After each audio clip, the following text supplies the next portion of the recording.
Welcome back to Smart Life. I'm Dr. Gina. Primary election season is in full swing. So we just get so political this time of year that those of us who are activists are pretty much sleep deprived all the time. So I brought into studio with me another one of my sleep deprived warriors out there. That is Michelle Moons. She's a columnist for Breitbart.com. She's here to fill us in on some of the races and the real impact that it has on all of us and really on all of the country. Michelle, we saw just a pathetic, really, effort by, I don't even know, I can't even say whether I think the defeat of Tim Donnelly in the governor's primary here in California, I can't say whether I think it was the Republican elite or whether I think it was Democrat orchestrated, because it's too beautiful. It's poetry for Democrats. They can't possibly have someone like Tim Donnelly in there because it would change politics in America as we know it. It would change the face of American politics. So they always bring up the tired old line of someone who's too far right can't possibly win, and yet they trot out, as I put in my Facebook post this morning, they trot out, you know, those like McCain, like Dole, like Romney, and they lose time after time after time, and it's as if they're deaf. It's as if they don't understand that a milquetoast candidate that conservatives can't get excited about isn't ever going to win on the national level or even on the state level in a state as big as California. So help us understand what happened and what's just your entire analysis about the race that just took place in California. Well, okay, so regarding the Republicans and trying to put up these, like you said, milquetoast candidates like Kashkari, who is going forward to November with And for those who don't know, let Brown. me just interrupt you long enough to say, sure. Kashkari, of course, voted for Obama, bona fide Democrat. The guy is not a Republican. No, I mean, I'm he's not stupid. And he's also the father of TARP. So let's just get that out of the way, that he's not really a Republican, but he managed to get the endorsement of Mitt Romney, of Hugh Hewitt, of other notable Darrell Issa, other notable Republicans, and you just kind of think to yourself, wait a minute, what just happened?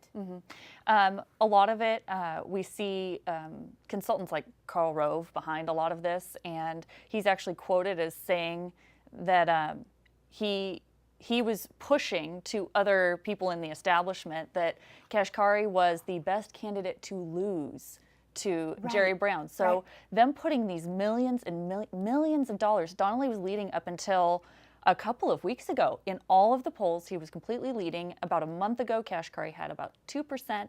And honestly, it's a lot of these ads that go out there, and people really need to do their homework because his ads were not reflective of really where he stands on things. So we look at that and see that they're putting millions of dollars behind a candidate that even they are expecting to lose in November, and saying that it's more about these down ticket races, that they think that it's going to affect that. Well, honestly, Kashkari is not the one that's going to bring out the, like you say, the base or those that vote on the Republican platform are not going to come out for Kashkari. There's no way he'll win. There's no way he'll win. Yeah, and they don't even say it. I mean, really, would the Democrats ever in a cajillion years put up someone who voted for Bush? I mean, let's just really, during Bush's administration, it would never, ever happen, Michelle, and it bothers me, one, that people are so asleep at the wheel and so dumb, as you said. People need to get an education here. It doesn't bother me, people like Dean Cain, he tweeted out yesterday, you can't believe what they're saying about Kashkari, about him voting for Obama and being the father of TARP, because you can't believe everything you read. And I think, okay, you're in Hollywood. We don't expect you to understand much.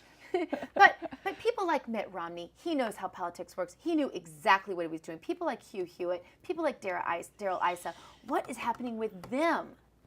There are a lot of influences in that realm, and I've been more and more disappointed with a lot of these people. But you look at like someone like Mitt Romney, he lost. Came back in 2008, and honestly, people said about McCain, a lot of people said when they went to vote for him that they were voting for Palin and not for McCain. Sure. So it's really interesting to see. And he still lost, by the way. Yes, and he still lost. But and you don't get to run with the vice governor, so Kashkari doesn't stand a chance. Yeah, no. So I think that's part of the problem is you see them bowing to a lot of the money that's been put behind them, honestly. And that's been a big part of it. The establishment pushing who they think they want or they've decided that they want. And someone like Karl Rove coming from Texas doesn't even necessarily have an interest in California doing well because we're losing business to Texas. But you see, this is the thing.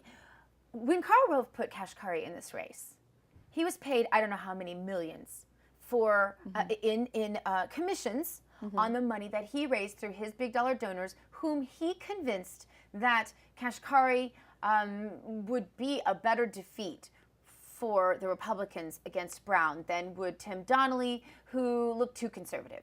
And he continues to propagate this myth, but he continues to make millions of dollars in each one of these races. The thing that bothers me is, when do the big dollar donors, when do they start to understand that we don't ever win with that argument? You know, well, like you say, Rove is making millions off of it, and he's not going to make millions off of someone like Donnelly because he's motivating a base that's getting out there and volunteering for a campaign, whereas you get a big money campaign like the Kashkari campaign, spending millions, and he's making more money off of it because he's pushing that candidate. You see time and time again. I need to say one thing on that, because it does, and I don't mean to interrupt you, sorry, that's rude, but it does carry even further than that. If they would stand in horror if someone like Tim Donnelly were elected, because he isn't the establishment. He won't bow to them. I remember, because my husband was a senator, and I remember him getting the phone calls from the powers that be, you know, those in higher office, telling him, you better vote this way because this person donates a lot to the Republican Party. And my husband would be like, but I'm philosophically opposed to that. I can't vote that way. It would be against my conscience.